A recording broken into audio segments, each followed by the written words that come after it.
Amy, you guys ready? Hello? Okay, let me know if you're there. Should be live now. Okay, sorry about the late start. I'm still struggling with technology. So thank you for showing up. Before we get started, first thing I want to do is thank you for your time. I do that because a long time ago, someone told me the most valuable thing anyone can give you is their time. So thank you for your time. I'm just checking a few things before we get started, so hang on. If you would, get your notepads ready and be ready to take notes. I think you're going to find this.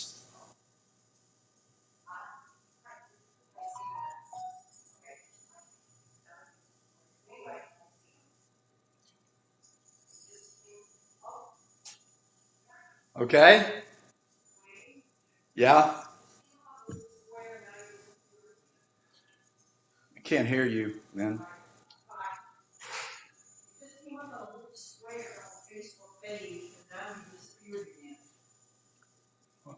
Okay. Well, I'm looking at this. This show's live.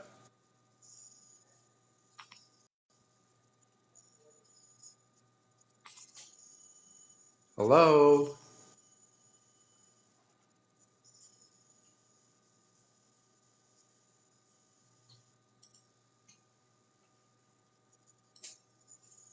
Hello? Yeah, I clicked the go live button. I show it's live. So can y'all see me or hear me?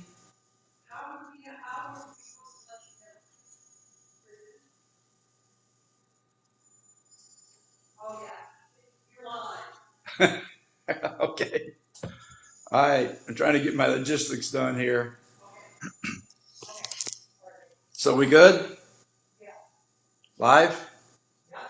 Okay. So what we're going to go into today, it's from page 141 to 143 of Critical Path. It's going to be out there a little bit, so I apologize for the late start. So sorry. Please bear with me. Thank you for showing up. How many of you have had an influence or someone who really influenced your life? Okay, good. So I ran into Bucky Fuller in the late 80s. I've been reading his books and studying them ever since. This piece today has had a profound impact on my life, the way I see the world and my role in it. So I'm going to share it with you. It's kind of strange. If you think I'm strange or weird today, you're going to get validation because this is going to be out there a little bit. So if you would bear with me as I go through this. Bucky Fuller, just by introduction, has more accolades after his name than any American in history, yet very few people have heard of him. And what he set up to do was discover the laws of nature and how to apply them. And the laws of nature he called generalized scientific principles. A generalized scientific principle is something that can be proven to exist via factual evidence, true in all cases, no exceptions. For example, gravity is a generalized principle. And if you don't understand gravity, just go up on the roof of your house and step off, you'll discover it. So he said you can argue with them or you can just learn them and how to apply them. So there were several generalized principles they discovered. Bucky had over 40 predictions, 40, I think 43, and 40 have so far have come true. And the reason the rest haven't come true is because not enough time has gone by yet. So they're still coming true as time goes by. How many feel like there might be more to your life than just making money? Let's see your hands. Okay, thank you. How many feel like you may have arrived here with a gift or something valuable to offer your fellow human beings, that there might be a purpose to your life? Okay, good. So this is the same thing that Bucky thought. And he said, he took the position, he said, humans were not put here to earn a living. You don't have to earn your right to be here. You're out there with a gift, something valuable to offer your fellow human beings. So, but we're taught you have to earn a living. You have to go sell your body, mind, and spirit for a paycheck because you're supposed to get a good job, be good, do as you're told. So, what he decided to do was create this experiment called Guinea Pig B for Bucky. He said, I'm going to go do this myself. And if it works, then I'll be proven right. If it doesn't, I'll be proven wrong. But I'm going to go check this principle and apply it to myself. I'm going to live this way. So that's what he did. So it's going to be kind of strange. All I'm going to ask you to do is bear with me. I'm going to explain it to you the way it was explained to me. And we'll see if we can make sense of this. Okay, so thank you for showing up. Here's what he said. How many of you have ever heard it's important to set goals? Okay, good. How many of you don't really enjoy the process that much? All right, good. It's a pain in the neck, right? And I've always heard you set goals. It's not, it's not the goal, it's the journey. It's not where you get, it's what you learn along the way, all these things. But the truth is, I do it, but I don't enjoy the process that much. How many of you have had this experience? How many of you have ever gone for the goal, gone for the goal, really hard goal, finally reached the goal, felt elated and happy and successful, and a few minutes later felt a little let down or depressed? Okay, good. So if the goal is over here, where do I need to be? Somewhere else, right? Right. So why am I going for this goal if that isn't it? Why am I fighting to write all these goals down and measure them and achieve them and then feel let down if the goal isn't it? I mean, what? How do you explain that? And this is how Bucky explains it. So bear with me. I'll do my best to explain it the way it was explained to me.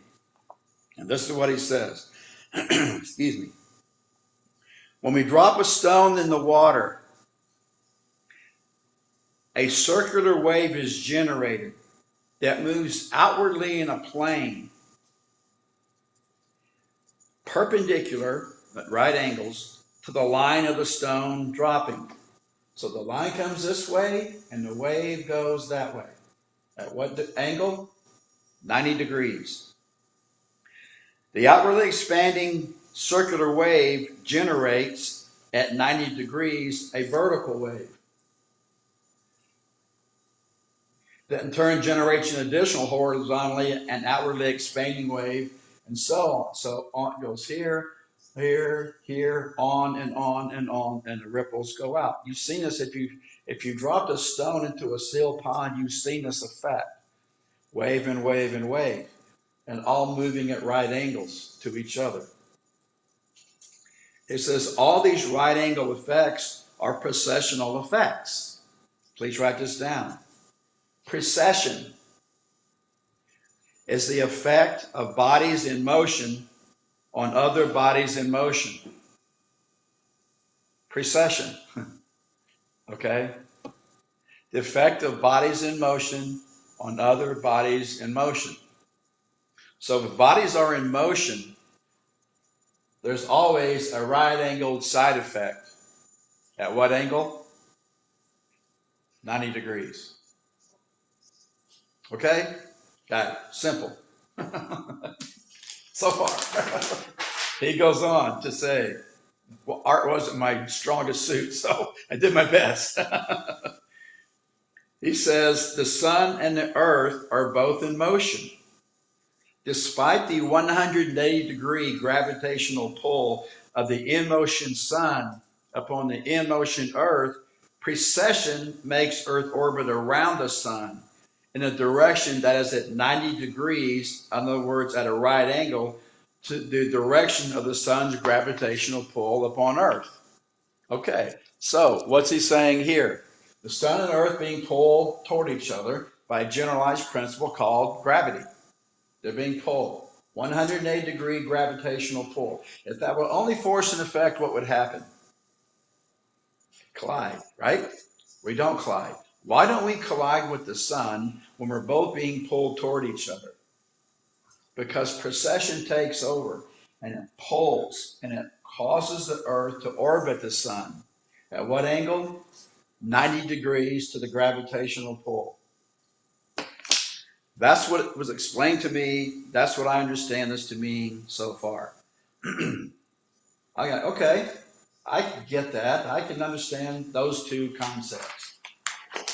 Next one. He says the successful regeneration of life growth on our planet Earth is ecologically accomplished always and only as the processional right-angled side effect of the biological species chromosomically programmed individual survival preoccupations. Like I said, I studied these 2 pages for 3 days with 8 instructors in Australia. This is why. That's how he writes. And Bucky, what are you saying to us? I think what he's saying here is this: the honeybees are chromosomically programmed to enter the flower blossoms in search of honey. Seemingly inadvertently, seemingly by accident, but realistically, processionally, or realistically by design, this occasions the bee's bubbling tail and legs to become dusted with pollen. At what angle? 90 degrees.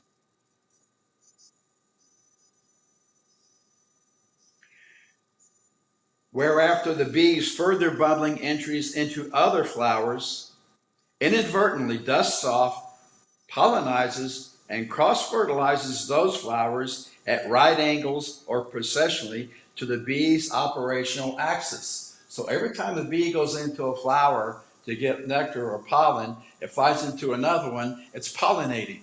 The bee's job is to pollinate. We call them honeybees, but they should be called pollinating bees, because that's what they really do. They make honey. But then the right angle processional side effect of the bee making honey is it pollinates. So too do all the mobile creatures of earth cross-fertilize all the different rooted botanicals in one or another processional, right-angled, inadvertent way. So, does a bee know it's supposed to be pollinating? No. The bee just does what it's supposed to be doing. Bees make honey. So the bee goes and makes honey. But down here at 90 degrees,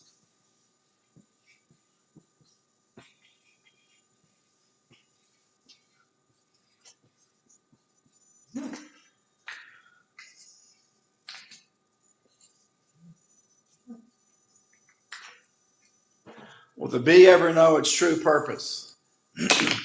No. It just does what it's supposed to be doing. Excuse me, I'll go on. Humans, as honey money seeking bees, do many of nature's required tasks only inadvertently. They initially produce swords with metal forging developed capability, which capability is later used to make steel into farm plows. Humans, in politically organized, group fear mandated acquisition of weaponry, have inadvertently developed so much more performance. Get that phrase? Politically organized, group fear mandated. That's how he writes. Performance. Group fear mandated acquisition of weaponry have been inadvertently developed so much more performance with so much less material, effort, and time investment per each task accomplished as now inadvertently to have established a level of technological capability which, if applied exclusively to peaceful purposes, can provide a sustainable high standard of living for all humanity, which accomplished fact makes war and all weaponry obsolete. So what I understand Bucky to say here is this: where are some of the brightest minds in America? They're at the Pentagon, right? And what are they developing? They take technology. So we're working on tech. They take technology, and in the Pentagon is constantly designing and devising more and more ways to kill more and more people at greater distances in less time than ever before. So we take technology,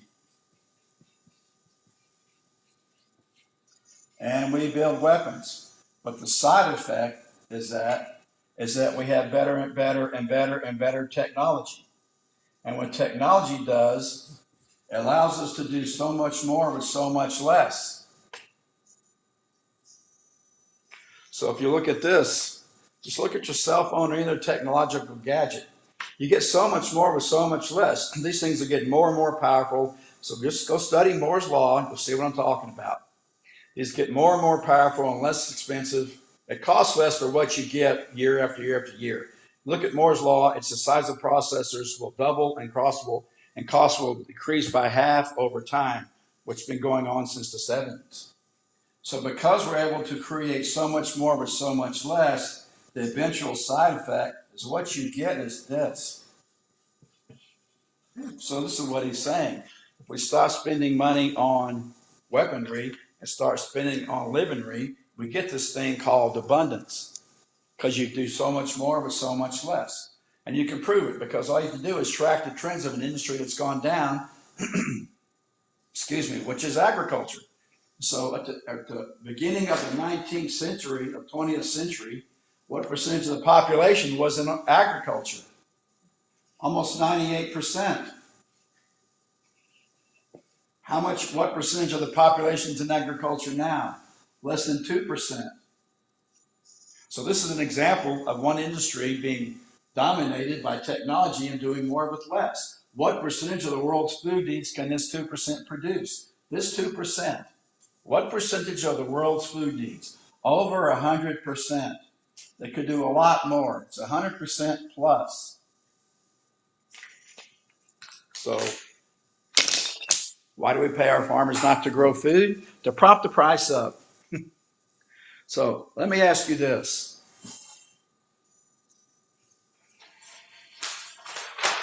If bees have a what?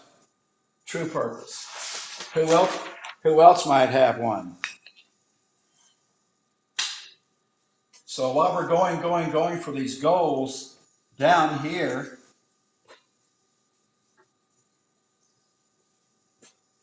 is your what? Will you ever know what it is? Not according to this. This is what Bucky set out to discover. And this is what he says.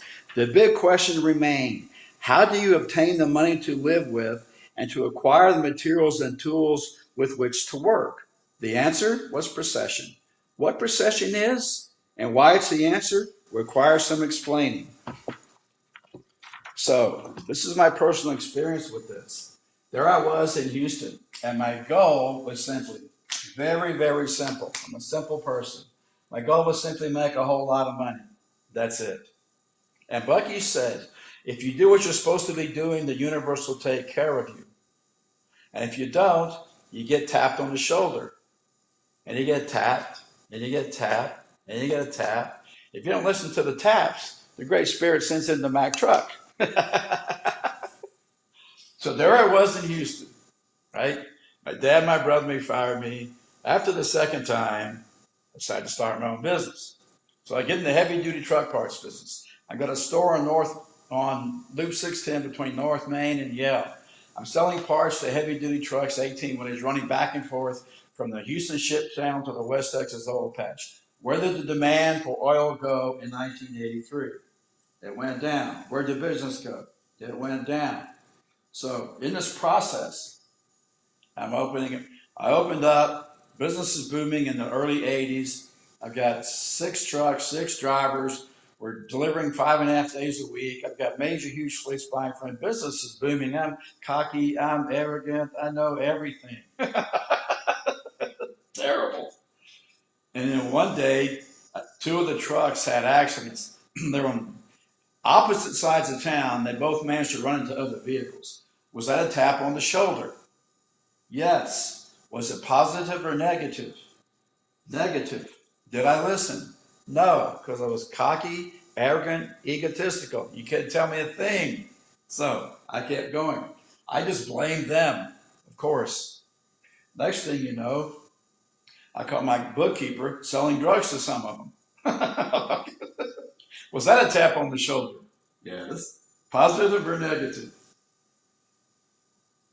Next thing I know, my checkbook's not balancing. Is that a tap on the shoulder? Positive or negative? Next thing I know, my banker calls and he says, Wayne, yes, Mr. Banker, we're no longer interested in funding small to middle market businesses. Okay. Speak English. He says, we're calling your note. Was that a tap on the shoulder? Yes. Did I listen? No. Next thing you know, the Great Spirit sends in the Mack truck. Everything's gone. So I moved to Austin to start over. Since I'm basically unemployed, I've been a guy to high school. I got into real estate. Then I met the woman of my dreams. Was that a tap on the shoulder? Yes. Then she introduced me to this guy named Robert Kiyosaki. I took his seminar and I learned about how I got divorced, how I lost all my money. 3.5-day event. Incredible. Learned everything that I needed to know about how to get back on track. Didn't fix me, but it got me started in the right direction. So was that a tap on the shoulder? Yes.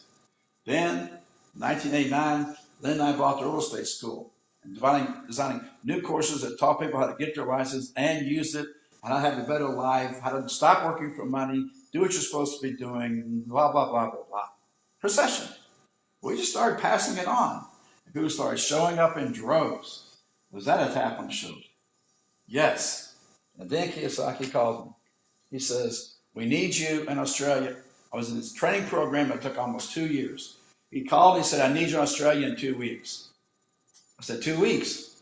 I can't be in Australia in 2 weeks. He said, why not? I said, Robert, I'm in the middle of a recession. I'm in Austin, Texas. I'm 3 months behind on a $750 a month mortgage. I'm broke. I can't go to Australia. And he says, you know something, Wayne? That's just like you. That's the reason you're broke. You're always working for money. You're invited to Australia. I'm going. See you in 2 weeks. You've always got some reason. I know they sound good, but they're not any good. And he hung up the phone. So Lynn and I sat around the table. Like, okay, now what do we do? I'm supposed to go to Australia. I'm getting foreclosure notices in the mail, and this is crazy. I mean, you talk about a crazy idea. This makes absolutely 0 sense. How do you pick up your stuff and fly to Australia when you can't pay a mortgage? And so we're sitting across the kitchen table and we're going, well, what about Bucky? What about procession? What about if you do what you're supposed to be doing, the universe will take care of you? What about that? What about that?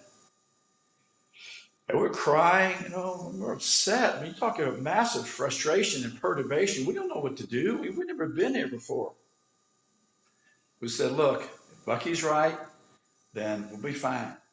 So we decided I would go. So Lynn and I joined hands and jumped off the cliff with no parachute. And as soon as we did, things started showing up. The exact amount of money we needed would show up just when we needed it. If we needed $49.50, it showed up. If we needed $362.50, it showed up. If we need $1,500.12, it showed up. The amount of money we need showed up as soon as we committed ourselves. And all we did was to change the way we were thinking. And we quit focusing on making money. We said, what can we do? And every decision we make that makes sense has been about adding value. What can we do that does the most good for the greatest number of people? And we've been doing that ever since. And what we need shows up right when we need it. So, I'll tell you a little bit about Bucky. Bucky was convinced. He goes out and he comes from a family of Harvard graduates. So his father went to Harvard. The father before him went to Harvard. His father, grandfather, great-grandfather, four or five generations of Fullers went to Harvard. So every year that was traditional where they'd roll out they had binders and books and diaries they kept of all their experiences at Harvard. They write these logs and they talk about their experiences, what they learned, what they did. And every year they'd roll them out to the next generation. They say, read all these and go to Harvard and let us know what you discovered. So Bucky goes off to Harvard. So he goes there and he's partying, he's having a great time. And he's walking down the street and he sees this sign that says Ziegfeld Follies. So he goes, oh, that would be a great place to go. So he goes in, he sees this chorus line of very beautiful women, and he sees this one that catches his attention. She finds her particularly attractive. He says, I'm attracted to her. How can I get her to notice me? So what he does is he has a dozen roses and a couple of bottles of champagne sent to her dressing room. And so after the show, she goes in there and she notices him. So he goes in, he starts talking to her, talking to the rest of them. And he likes them so much, he takes them all out to dinner for one of the most expensive restaurants in all New York City. And he blows his whole college year's tuition in one night. He has a great time, but the money's all gone. So he calls home, and he's pleading his case, he's asking for help, and the family goes, no, there's nothing we can do. They go back and forth, and finally they say, okay, no, we're not going to help you. So Harvard kicks him out because he can't pay his tuition. The family sends him off to the woolen mills in Canada to learn his lesson. So Bucky shows up in the backwoods of Canada speaking these big four-syllable words, and these backwoods Canadians are speaking mainly four-letter words. But what they discover is Bucky has a very analytical, mechanical mind, an engineering mind. And his equipment would arrive from England, it'd be in poor shape, it'd break, or would break during operations, and he would figure out how to way to retrofit the machinery. And his design was better than the original design in some cases. It improves, so guess what happens? Productivity goes up. When productivity goes up, what happens? Profits go up. So this local newspaper hears about this boy wonder called Bucky Fuller. They write this article about it. And the family gets a hold of it. And they go, oh, look, Bucky's doing so great. Maybe he's reformed. Let's bring him back. So they bring him back into America. They roll up the diaries again. They give him a year's tuition. And off to Harvard he goes. Once again, he gets bored. He's walking down the street. He goes back to Ziegfeld Follies. He walks in the door. And he's like, hi, I'm back. He sees the chorus line, sees the dancers. He sends his roses and champagne to the dressing room. Once again, he takes them all out and blows a whole year's tuition in one night. Harvard says, that's it, don't come back. His family goes, that's it, don't come back. We're done. We're done. Now, what's the fastest way for a young man to get wealthy in America? Marry it. So he finds and falls in love with and marries Ann Hewlett of Hewlett-Packard. And they did a little apartment on the shores of in Chicago, on the shores of Lake Michigan. And years go by, and he gets this job. It doesn't work out. He goes to work in a meatpacking company, and that doesn't work out. He has an idea, and he convinces friends to give him money, and loses it all. He has another idea, and convinces some other people to give him money, and once again he loses it all again. Finally, he says, you know, this is, you either make money or you can make sense. They're mutually exclusive. That's what he said. So he's in a stingy little apartment. His prospects are not very good. And the phone rings. And it's one of those classmates from Harvard. And he says, Bucky, it's the great Harvard-Yale rivalry, the big football game. Bucky, come see us. We haven't seen you for years. Come to the game and party with us, Bucky. We really want to see you. We miss you. Come to the game. And Bucky goes, well, hold on a second. Let me ask Ann. So he goes in. By then, they had a daughter born, and her name was Alexandra. It was coming up on Alexandra's 5th birthday. And she was in bed. She wasn't that sick. She was born with spinal meningitis. She has a few other ailments, and she's running a fever. And she was good one day and not great the next, but just kind of getting by. And Bucky goes into Ann, and he says, Ann, hey, Ann, the guys are on the phone. They want me to go to the football game this week, and it's Harvard-Yale. It could be okay if I went? She says, well, Bucky, yeah, I know. It's okay with me. Yeah, why don't you go talk to your daughter? Okay.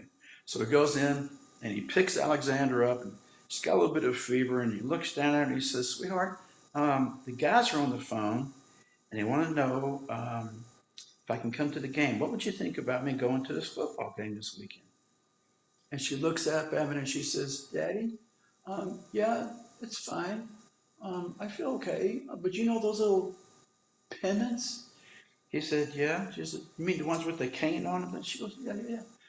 Yeah, would you bring me one of those?" He says, "Sure. Is that all you want?" She goes, "Yeah." He goes, "Okay." So he gives her a kiss and he puts her back in her bed and he goes off to the football game.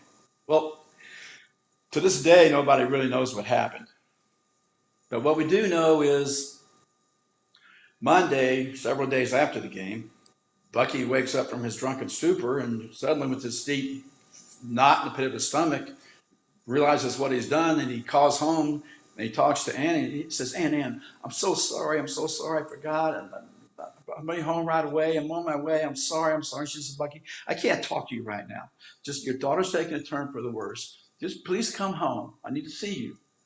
So he goes home and he comes home. He starts talking to Annie. He says, well, I'm sorry. He says, don't talk to me right now. Just go see your daughter. She's sick. So he goes in the bedroom and he picks her up. And sure enough, she had taken a turn for the worse. And she was sleeping, and the motion woke her up. So she opens her eyes and she says, "Oh, hi, Daddy." And he says, "Oh, sweetheart, I'm so sorry I missed your birthday. Um, but I'm back and I'm here and we're going to celebrate, okay?" And she said, "Yeah, yeah, Daddy, that's okay. Did you bring my pennant?" And Bucky looked down at her and he says, "Honey, I forgot." And she said, "That's okay, Hetty. Um, that's okay." And she died in his arms.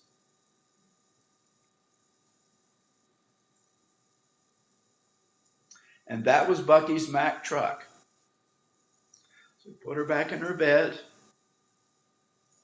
He walked out of the apartment, walked down to the shores of Lake Michigan, and he's sitting there knee deep in the water. You can imagine how he felt.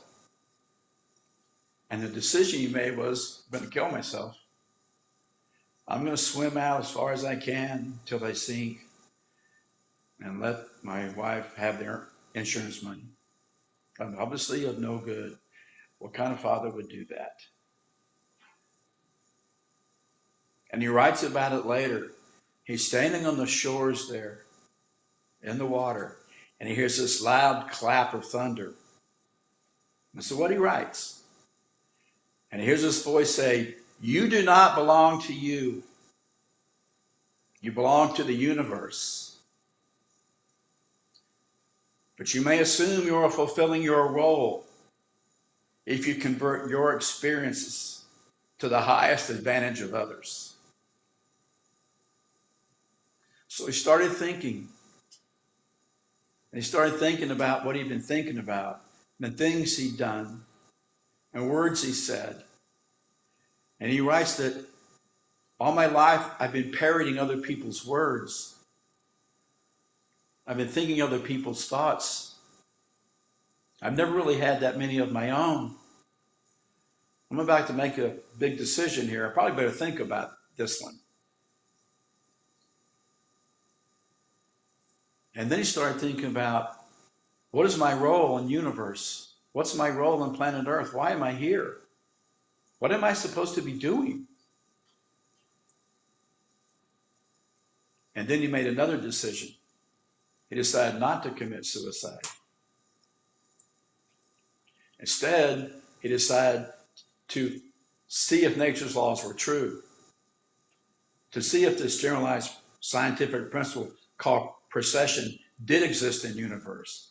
And the experiment was called Guinea Pig B for Bucky. And the first decision he made is, I'm no longer talking. I'm not going to talk. I'm not going to make any sound to anybody until I know exactly what sound I want to make.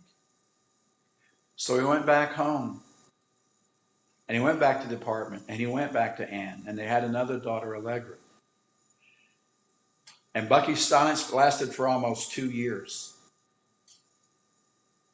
I met Allegra in 1995 in San Diego at Bucky's 100th anniversary or celebration of his birthday. And I asked her, I said, what was it like? She said it was so strange. He would sit there and play with these dried peas and toothpicks and build model after model after model after model. And all he did was he committed his whole life to the generations coming up behind him to create and design and build artifacts that would raise the standard of living for all the humans on the planet, not just to make himself or a few corporations rich. And he lived like that for over 50 years. And what he needed, when he needed it, would show up just in time. So Bucky's an example that if you do what you're supposed to be doing, the universe will take care of you. And that's where precession comes from. So the question is this: are you doing what you're supposed to be doing? Most people believe there's a God or a great spirit or a universe in the universe, or some intellect, greater intellect governing the universe. Most people believe, but not too many people trust. So they end up selling their body, mind, and spirit for a paycheck because we're told to go earn a living. And that's what Bucky discovered, that there is a God or a greater intellect governing the universe, because they lived like that for over 50 years. And this was his guiding principle. This is Bucky's purpose: to make this world work for 100% of humanity in the shortest space of time through spontaneous cooperation without ecological offense or disadvantage to anyone.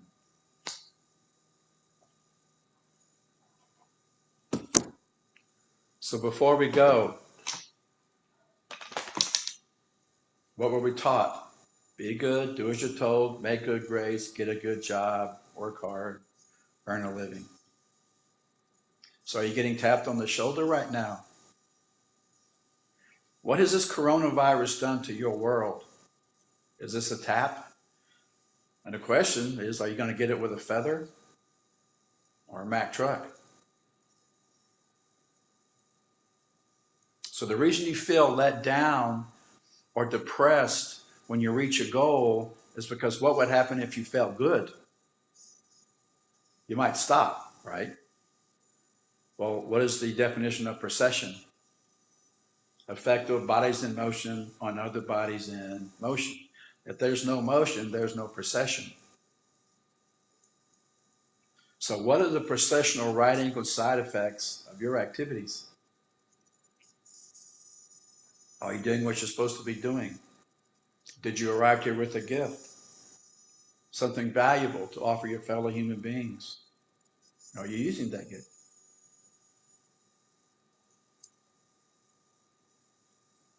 And I'll end with this. This is what Bucky heard. You may assume you're fulfilling your role if you convert your experiences to the highest advantage of others. I'm sorry we got a late start. I think we ended on time. Think about it. Enjoy the rest of your day. Wednesdays with Wayne, signing off.